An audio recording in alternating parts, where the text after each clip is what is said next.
Hello, everyone, and welcome to the official Fascinating Womanhood podcast, where we explore timeless principles for developing true femininity, inspiring authentic masculinity, and building strong, loving, and lasting relationships. I'm Cherry Lynn, and I'm here with my mom, Dixie Andelin Forsyth. Welcome to our very first Fascinating Womanhood podcast. We have actually recorded this podcast twice before. Yeah. We've tested it 10 or 12 times and we've had so many problems. So we're so excited to finally, hopefully, have a successful go at it this time.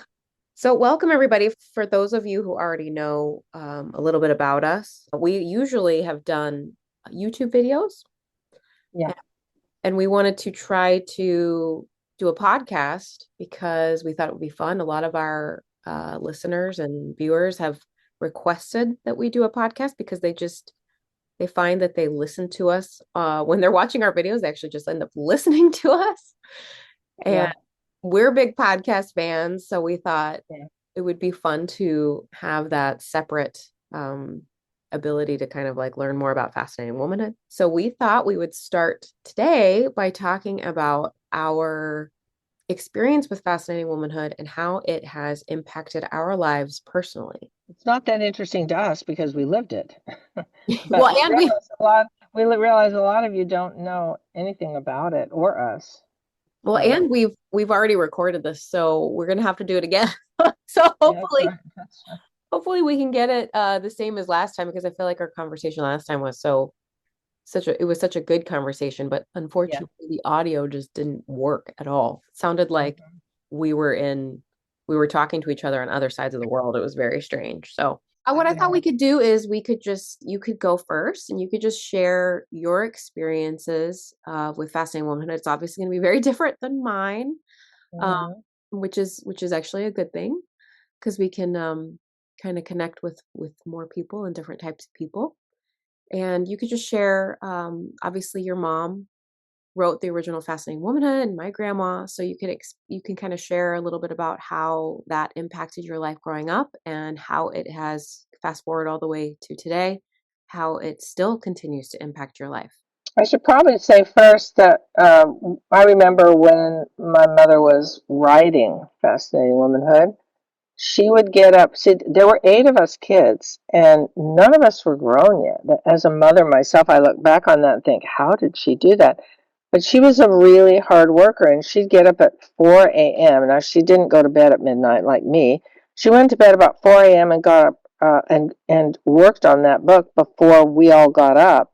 And she served us fresh squeezed orange juice for breakfast. I mean, she squeezed it. She worked really hard. And so I remember some of that. I don't remember getting up at 4 because I was asleep, but I remember the dedication and some of her rewrites. She had to rewrite it over and over.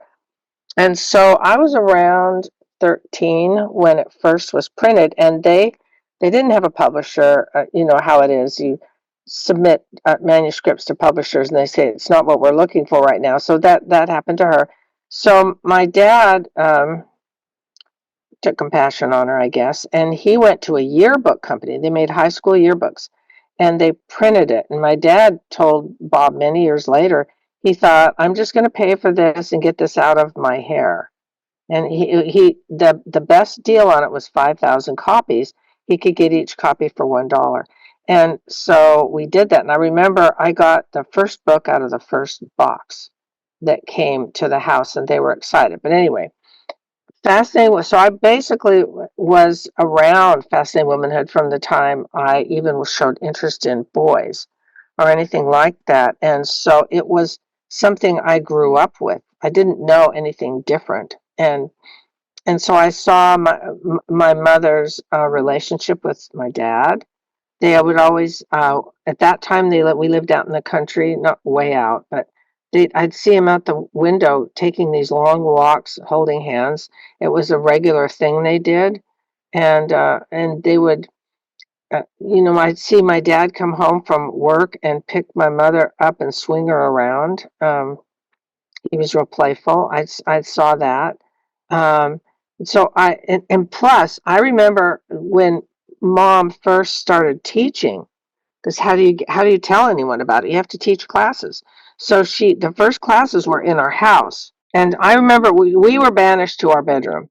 We didn't get to listen, and the house wasn't that big, and there were 8 of us kids. So we went in there and we listened through the walls and the doors.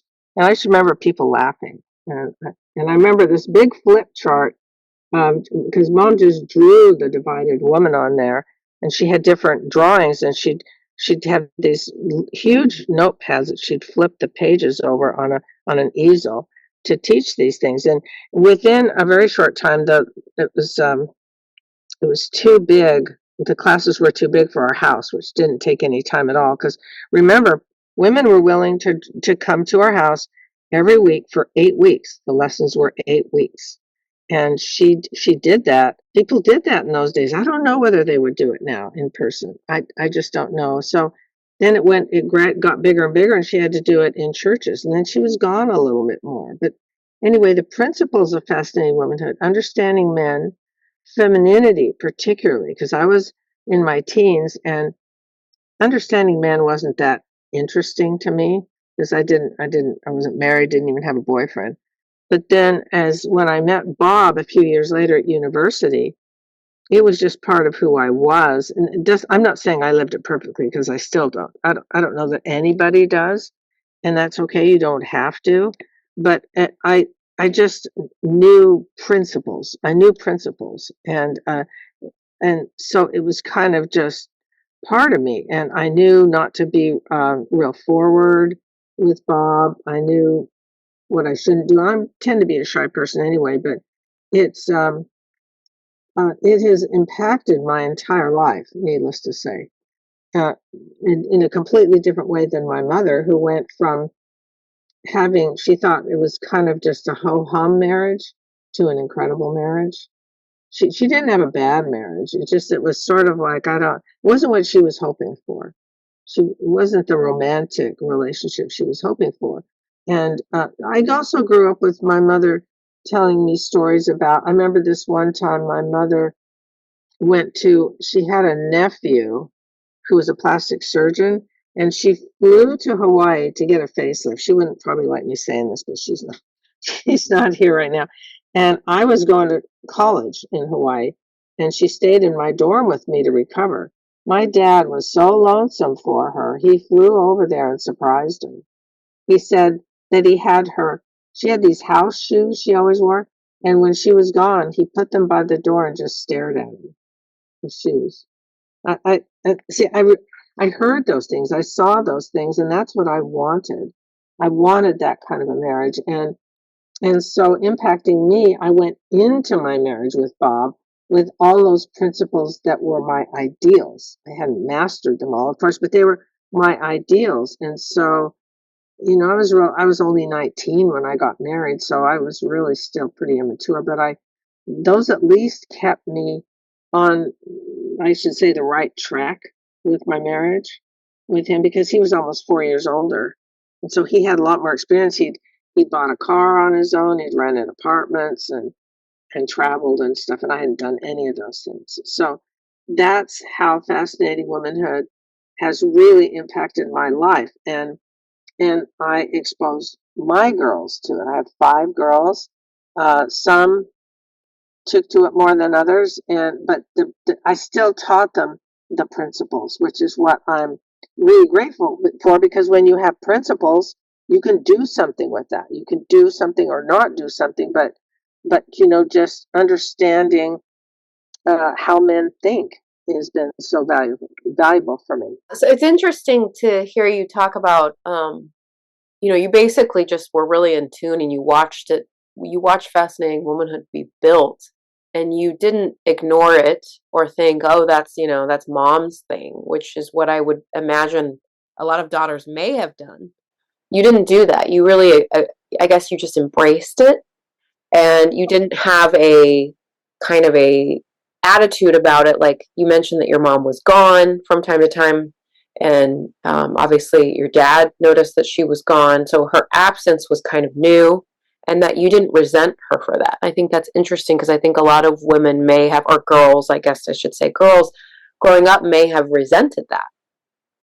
Possible, but to be quite fair, her busiest time where she was gone the most was when I was married. When I got a little older and it started heating up, my younger sister is the one that was there when my mother went on a 6 week tour with them when they finally gave their book to Bantam Publishing in New York, and they sent her on a 6 week tour, and I went to Santa Barbara.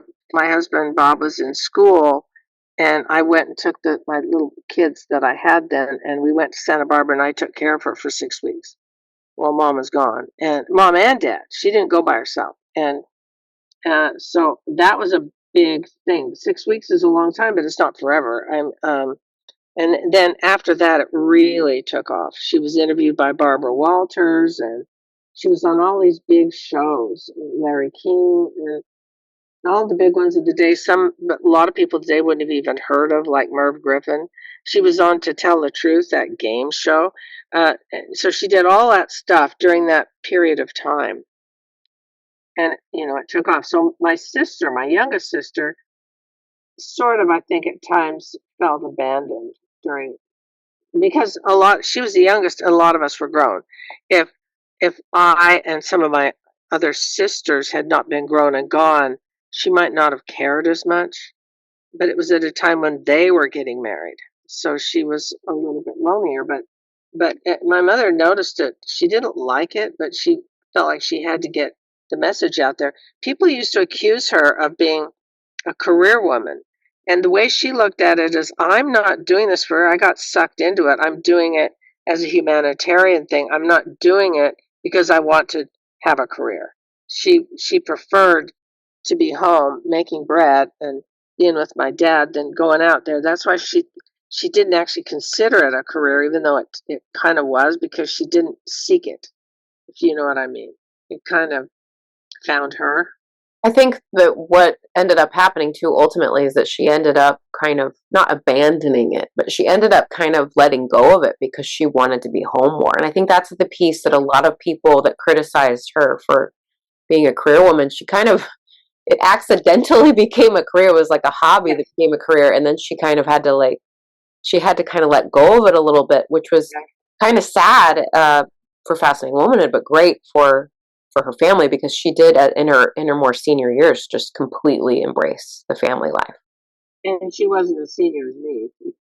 But when she realized it, she felt that it was hurting her her personal relationship with my dad. She was gone too much, and so the reason she's not as well known now as, say, Betty Friedan and some of those famous feminists, she was right in line with them, is because she actually put her marriage first and her family first, and she backed off. And she did what she could do from home, but she didn't do those things anymore. So, but we got her books. Well, and then to fast forward to now, and just to finish a little bit, I guess, to complete how it impacted your life, you obviously ended up writing the sequel to her book because you went through so many experiences in your own life with your own marriage and your own family, that you realized that there were things missing from her book, many things missing, actually, and not in a offensive way, but in an enlightening way, I guess you could say. You were very enlightened by the experiences that you had in your marriage, and you decided, now that your kids were all grown and gone, that you wanted to kind of complete the Fascinating Womanhood ideas with some of the things that you would learn. Because Grandma, when she wrote her book, she was younger and she still had small kids at home, as you've already mentioned, and you wrote yours with more of a complete outlook of the relationship, more maturing, and those experiences that you went through, you had so many more having written it at a later point. So I think that's really valuable, and I think that's a really beautiful kind of way to honor her legacy, is to, imagine if she were able to have written a book later on. The end of this story for you has been more about you and what you've learned, and trying to share the things that you have learned to complete Fascinating Womanhood. Like I said, it's kind of how I grew up. I don't really know. And there wasn't a point where I thought, oh my gosh, this is amazing. It was like, of course, for me. And so, but when I grew up and realized that everyone didn't have this, I really wanted to give it to women. And I've had friends over the years. I've thought, oh, I wish they knew about this. And but you can't say, hey, here's a hint, because they, if unless they ask you, you shouldn't tell people. Here's a better way to handle that. They have to talk to you about it. I also remember you telling me that women, no, girls, when you were in high school and like maybe even in college, it was really common for young girls to say that they wanted to stay at home or like, get married, stay at home. Like that was really common. Whereas Yeah. so now girls don't really say that as often. You don't really hear, it's kind of unique. It's flipped. Women say all these careers that they want, which is fine. But I guess I'm just pointing it out. I thought it was interesting when you were telling me that because that's not what I grew up with. That girls used to say that they wanted to, their dream was to get married and stay home and raise a family. That you don't really hear that very much anymore. When I was in high school, it was starting to switch. Yeah. That's when I heard girls say, I want to be a whatever, a teacher, a nurse.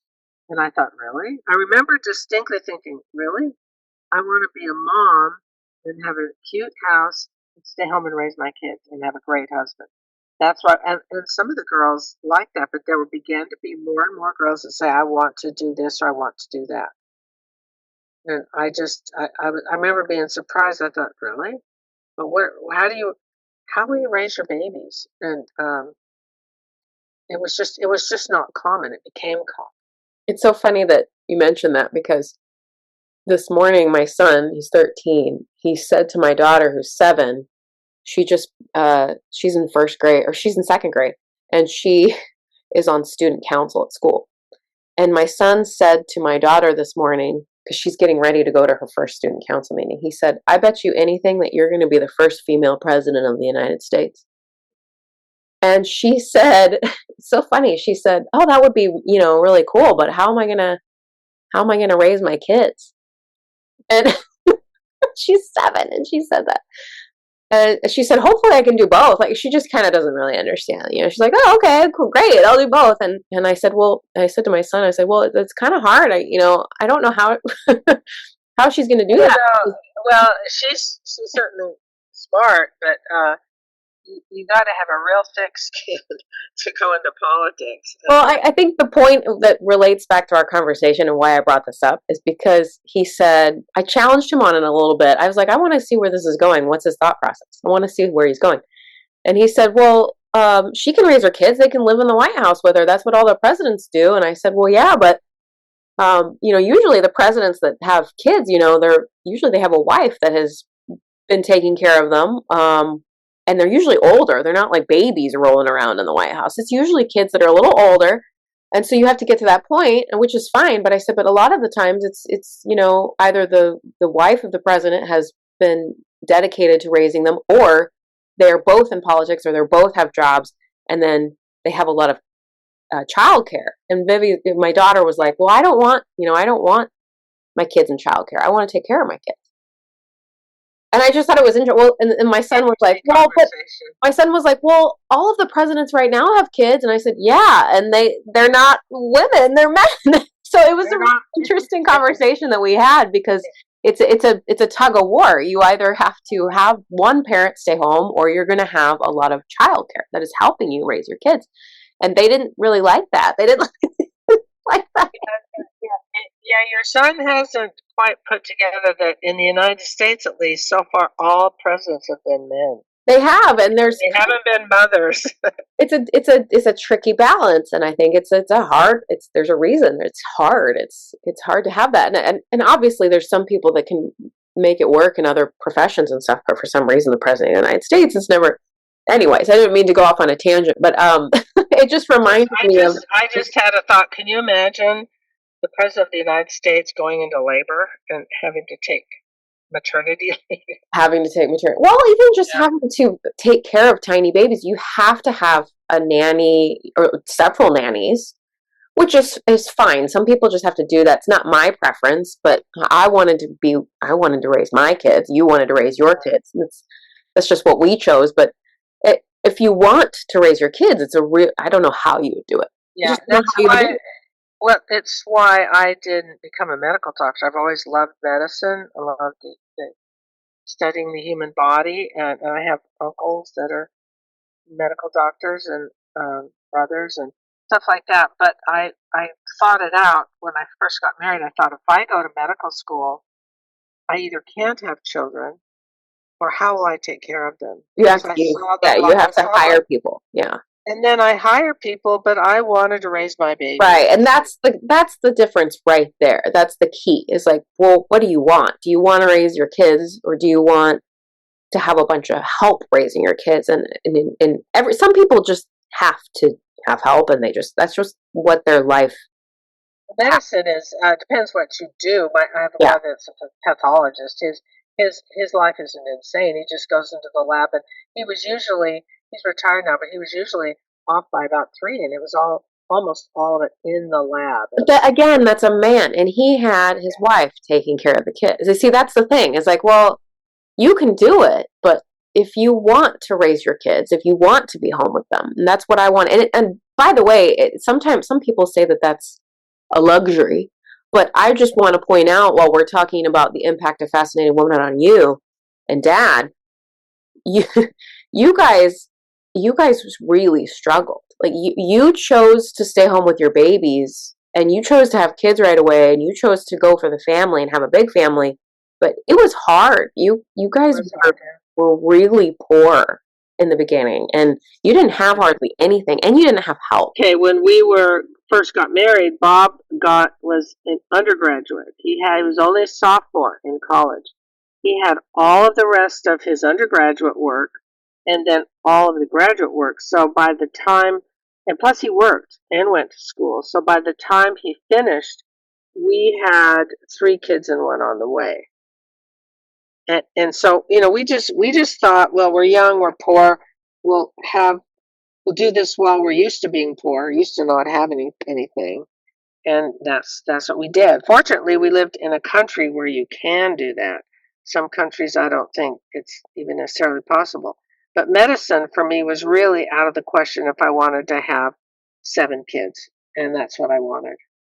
Well, and don't you think that Fascinating Womanhood, having that knowledge, really helped you in that time where you're alone with all these small babies and your husband's in school and you're not making it, you're making, part-time minimum wage kind of money, and you could have easily been really stressed. I mean, I'm sure you were, but you could have easily been really stressed and taken a lot of that out on your marriage and your relationship. Yeah, what I did do is I learned to make a lot of things myself and cook from scratch because it was cheaper. And so I got those skills, and now I still have them. They're valuable. I don't use them as much, but I still, cook from scratch and everything. But I don't sew clothes like I used to. So you can gain skills in learning to pinch pennies. You can do a lot of that stuff. I know you make your kids Halloween costumes and things that women can do a lot. And when you do it, it gives you better self-esteem, and then you have all those skills in your virtual resume. Because of what you knew and me growing up, I know how to do things. I know how to make my own bread, and I know how to cook well, and I'm not an expert, but I know how to cook, and I know how to bake, and I know how to sew, and I know how to do a lot of crafty things. And some of that is some of those things are skills that I sought out and learned, but a lot of those things are just because I was used to watching them growing up. If you have a mother that you're growing up with that has all these domestic skills, maybe they're not even the exact same ones that you're interested in, but you're used to seeing that, the more chances are that you will embrace it or a part of it. Well, wouldn't you say, now we're kind of merging into your story of Fascinating Womanhood, but wouldn't you say that since you've been able to be a stay-at-home mom, you've learned most of these skills since then because you wouldn't have had time? Well, it depends on which skill. A lot of the skills that I've learned kind of came from some of the jobs that I had, and then they kind of just naturally were helpful when I became a stay-at-home mom. Now, going into the kind of like impact that it's had on me, I grew up with Fascinating Womanhood, but I didn't know anything about it, and it wasn't being built when I was growing up. It was a past family kind of achievement that I knew about from grandma. And I grew up thinking that it was about manners and etiquette. So as a little girl, when I heard, oh, grandma had a book, what was it about? It was about manners, etiquette, things like that. I just thought, oh, well, that's not very interesting. I was just a little girl. I thought it was silly. And part of that was because I'm the youngest of 5 sisters, and the 4 older ones kind of, not to say this in a bad way, but that's kind of how they described it to me, or at least that's how I heard it. It's just like, that's how it sounded to me. And it wasn't something that we made fun of or anything. It was just more like something that I think none of us really immersed ourselves in it, if you know what I mean. I think the biggest impact I had was more like what you said, watching you and Dad. And we grew up knowing that you and Dad were really in love and really close and very affectionate with each other. And we all just thought that was I just thought that was normal. I thought all married couples were just really mushy and affectionate. It wasn't until I got a little older that I started to realize that things were different. I remember we weren't allowed to watch things like Married with Children.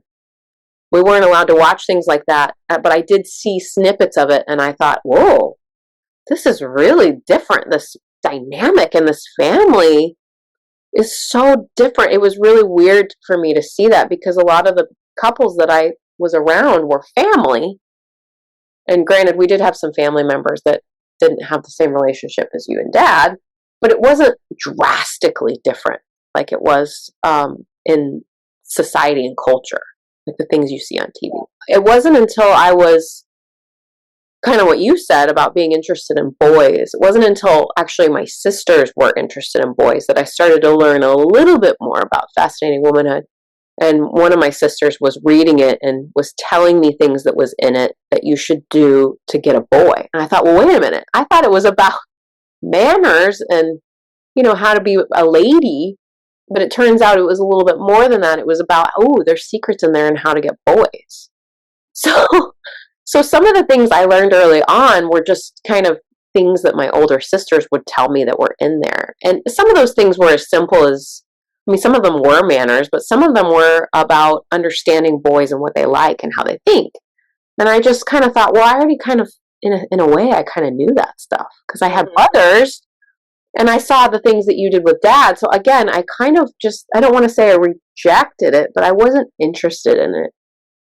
And it wasn't until I was, I want to say about 18, 19, when I actually read it for the first time, because I had been dating. But even when I read it, I still thought that it wasn't really resonating with me.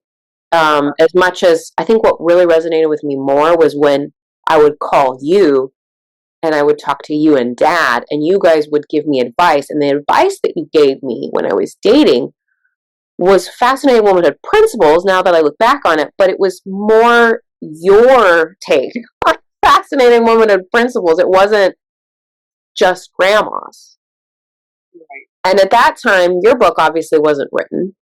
So you were just telling me, you were giving me your advice based on your take on Fascinating, and that ended up being the book that you wrote. And well, it was mixed with some of the stuff I learned from being married to a neuropsychologist. Right. And I think that's when I started to say, okay, well, maybe this is better than what I originally thought, or maybe this is something I should give more of my attention to, because honestly, I went to college and I got a job right away, and I was a working a machine when I was in college, and I had 4 jobs, and then I ended up getting a full-time job really young in retail, and I kind of immersed myself into work, and I was very different in that way, and I didn't find my husband right away, and I did like a very different life than you, I guess, in that way, because I was working, I was going to school, I dated, but I had some bad relationships, I had some kind of abusive relationships, and I was in kind of a bad place because of the choices that I made and the people that I chose to be around. And so I kind of, in a way, rejected Fascinating Womanhood because of those experiences, I guess, that I was going through. And Fascinating Womanhood to me was all about men and understanding them and how to catch them and how to, all these things. And I was like, well, I'm dating men that are terrible or that that have been mean to me or mistreated me. Like, why would I want to do everything for them? And I went through a phase where I kind of thought, Fascinating Womanhood was just not for me, and it was silly, and clearly it doesn't match modern day, is what I thought, because I was going through all those things, and I really sympathize for the women out there that maybe have gone through that, and then they're trying to understand Fascinating Womanhood, and they're like, this is wrong. There's bad men out there, and there are bad men out there, but it took a long time for me to kind of get rid of that negative place that I was in. Really long time. Can I just interject from my perspective? You figured out how to attract men very early, so that wasn't an issue. Yeah. And if you thought it was about attracting men, you already was like, I got it. But right. the problem is good men, and then when you're married, having a relationship that can last. That part you had to really didn't know that much about because you had no experience. Well, I'm really glad you brought that up, because that's one of the reasons why I think I rejected Grandma's book, is because she didn't talk about bad men. She didn't talk about what do you do when you hook a guy that ends up being terrible. You get him in the beginning and he's great, and then his true colors come out, and then it's too late. You're already falling for him. What do you do? And that's a huge topic. It is huge, and she believed that most men were good, that there weren't very many bad men, so it wasn't really worthwhile spending much time on them. She didn't know there's a lot of bad. There's some real bums out there, and she didn't experience them. She got lucky. She got to live her whole life and pass on to the other side and not know how many awful people there are. So, well, and I think you essentially kind of had something similar, but you had experiences of those around you and those people that you love going through that. And so you had more, and then you ended up having daughters that it went through it. So when you wrote your book, you had a very full understanding of some of the bad guys out there, and you were able to include advice for that in your book, which is why when you wrote your book, I became so much more invested in Fascinating Womanhood, because I was like, okay, now this I can get behind. Like this, well, I understand. I have to admit, I got a crash course education in some of the things that are out there by typing Bob's reports for many years, and I thought, what? Some of these horrible things that people went through, I had nightmares, and so I got a crash course in. And some of these people were very ill, but there's a lot of problems. Yeah, a lot of issues that people go through, and my mother was fortunate, I think, in my opinion, to not have to know about some of that, but I do, and I think it's important to try and help people because there's a lot of help for people in relationships that are really dysfunctional, and learning about boundaries and how to set them and keeping boundaries. And she didn't get into that because she didn't really have to do it that much.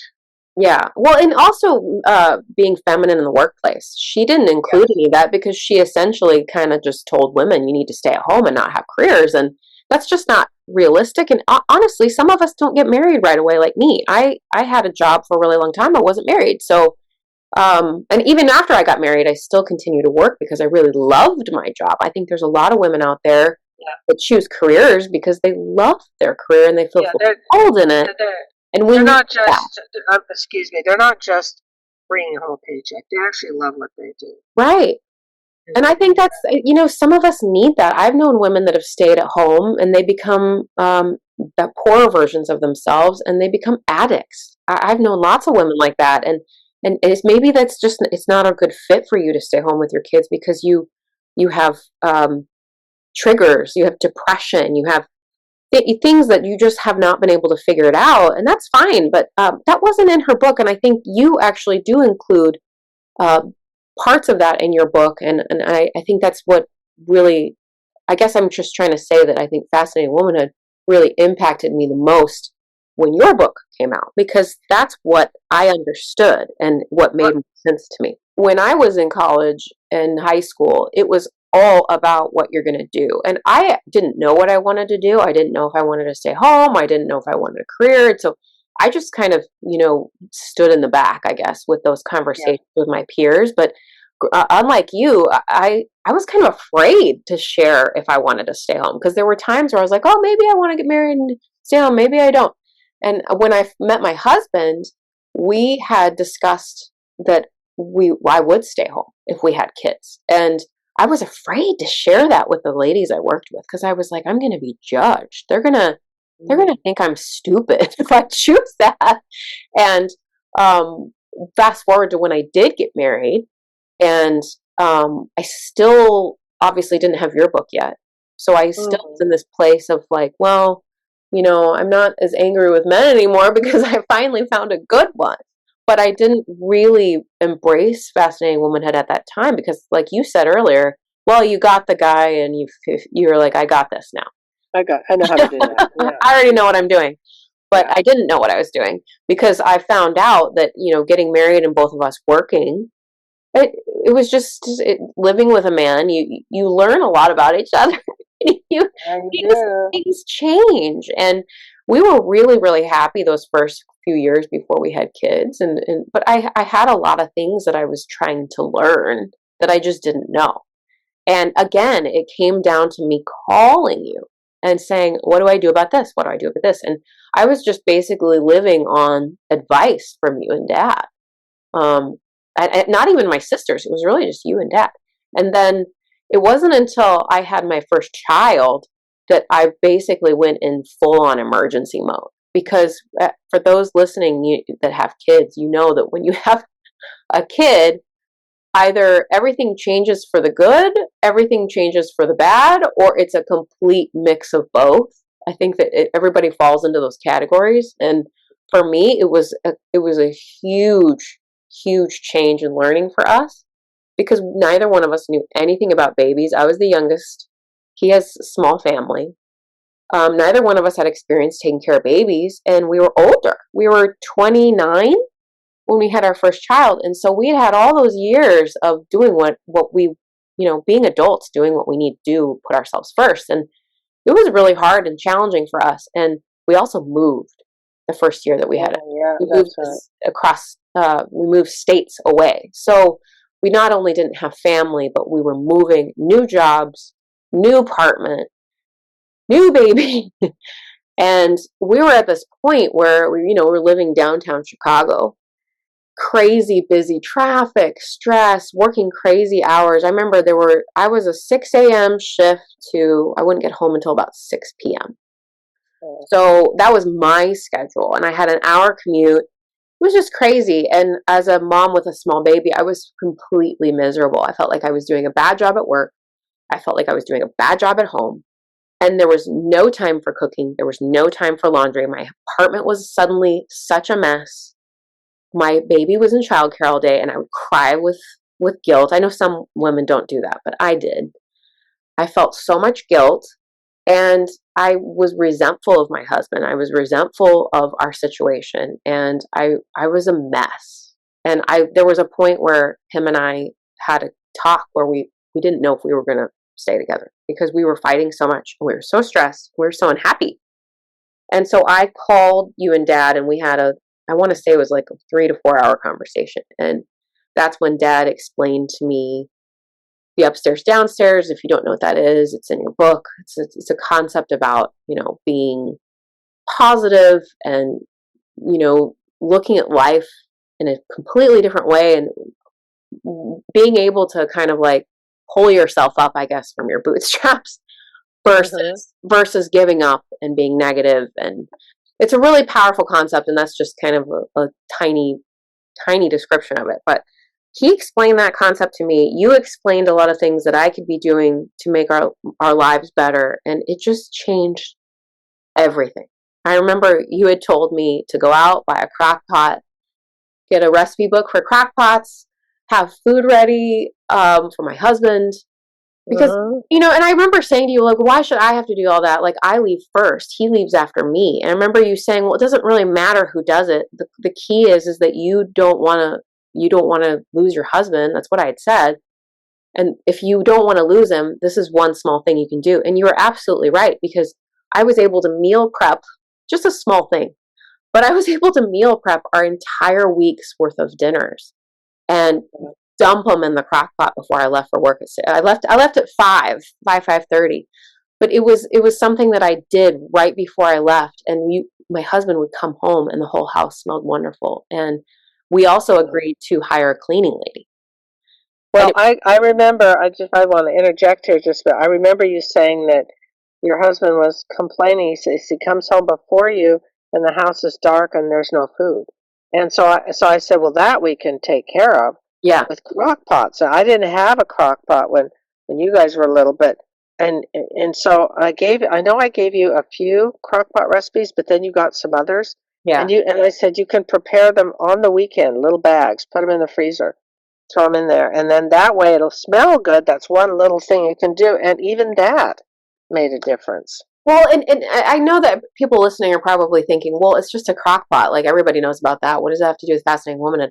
Well, the point is that it was me that did it. That's where Fascinating Womanhood comes in. I'm going to go ahead and do it. And honestly, he started to do it here and there when I didn't have time. But it was me that took the initiative to start this. Because women are the primary one. They're not the only one. They're the primary one that cares about the relationship quicker. Not at all, but not just ultimately, but they tend to worry like our relationship is slipping. And because they're so relationship oriented by nature, women are willing to and realize I don't want it to get in terrible danger. So they're willing to do what it takes because they're sensitive.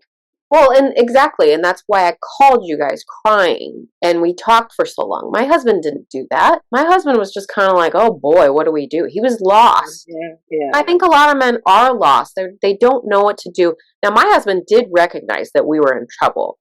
I think you had said, well, a lot of the time the guys don't really notice. He did notice, and he did vocalize that. But that's what scared me. And I didn't want to lose him. And we had at that time, I think my son was 2 or something, 1.5, 2. And I didn't want my son to experience that. I didn't want him to grow up. And it wasn't like we were screaming or fighting or like that. It wasn't like we were yelling. It was not happy. And so I just didn't want any of that. I think a lot of women can identify with that feeling of like, well, I don't want this, but I want my husband to work on it. It's like, well, it doesn't always work out that way. And I wish that it did. But if you're sitting there and you're unhappy in your relationship and you're noticing it and you think your husband is noticing it, or you might be pretty sure that he's noticing it, but you don't know what to do next. Like, that's where I would just say that's what's so impacted my life with Fascinating Womanhood is do something about it. And who cares who goes first? Firsties doesn't matter. Like, don't keep score. Just do it. And you know what? Yeah. Who cares if he doesn't? Okay, fine. You know, maybe he hasn't caught on yet and he hasn't been doing a lot, but just keep trying because eventually he will. And I'm telling you, he will respond because my husband did respond to that. It was so weird to me that a crock pot and food would make him happy in our marriage. Like, that didn't matter to me. I can grab dinner and just eat scrambled eggs. I don't care about that as much as he does.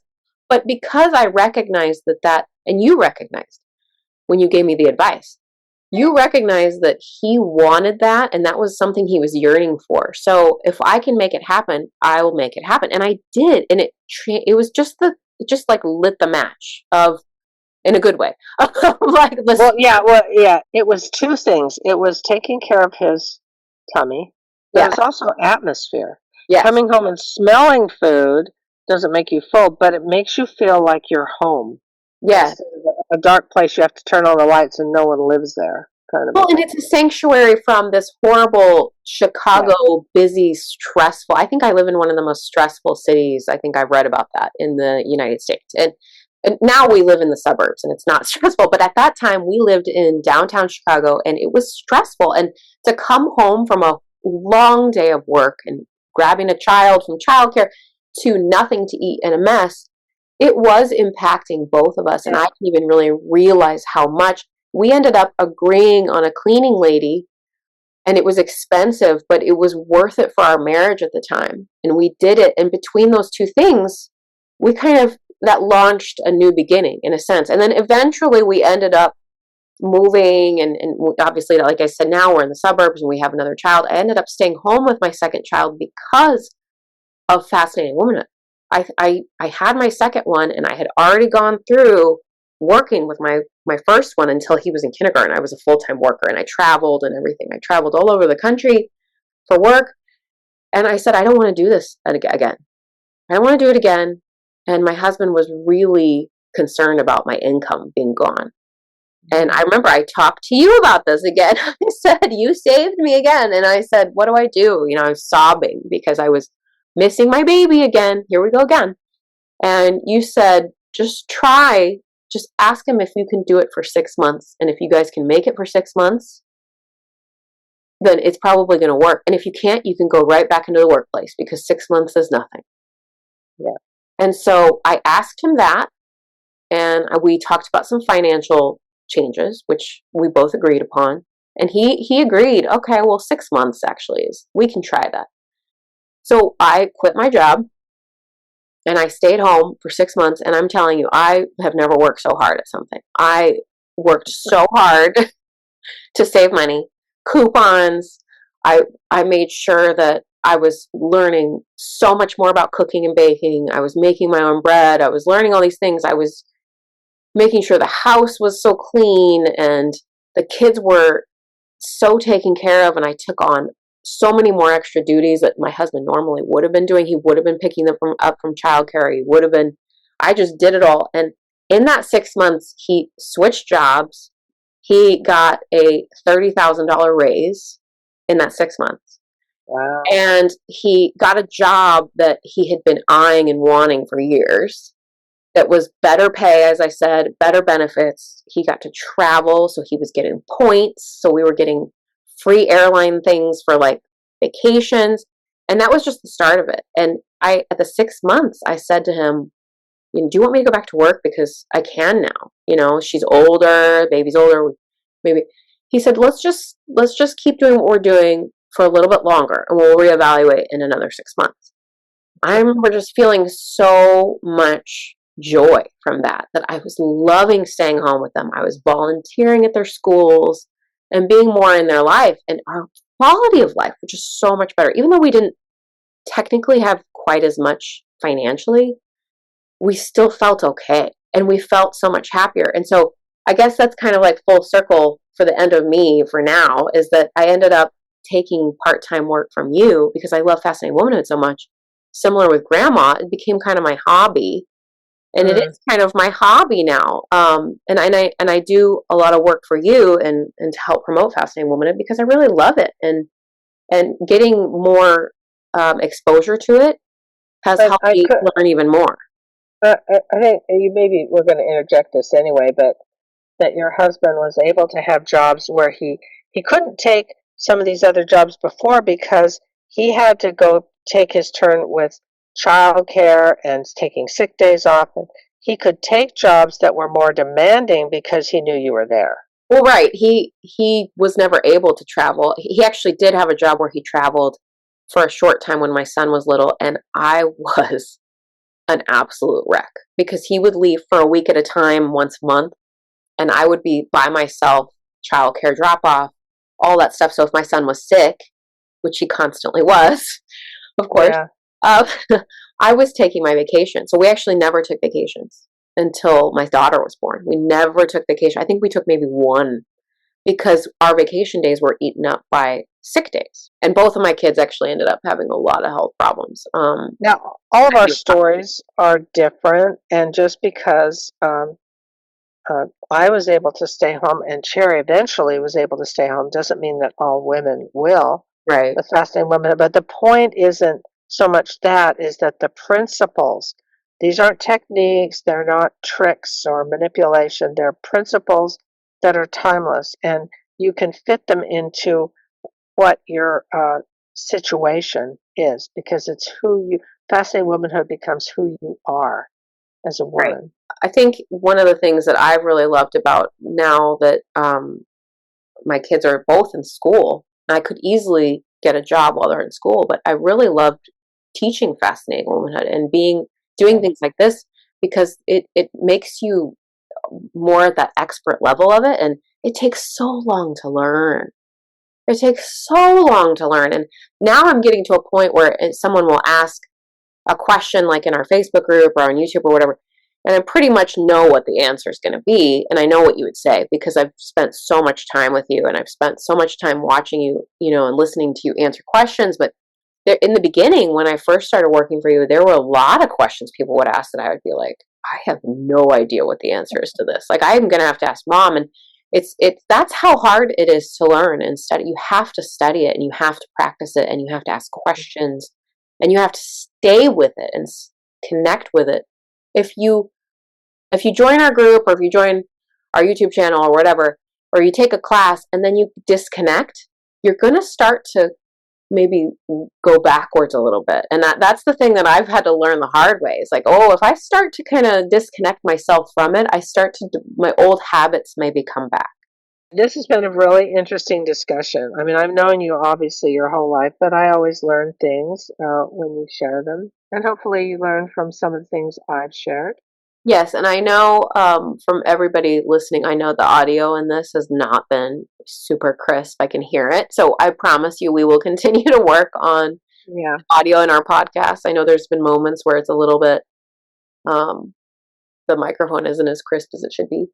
So we'll continue to work on improving the audio. We're going to continue with these podcasts talking about lots of things that have to do with Fascinating Womanhood, and we'd love to hear what your requests are for us to talk about.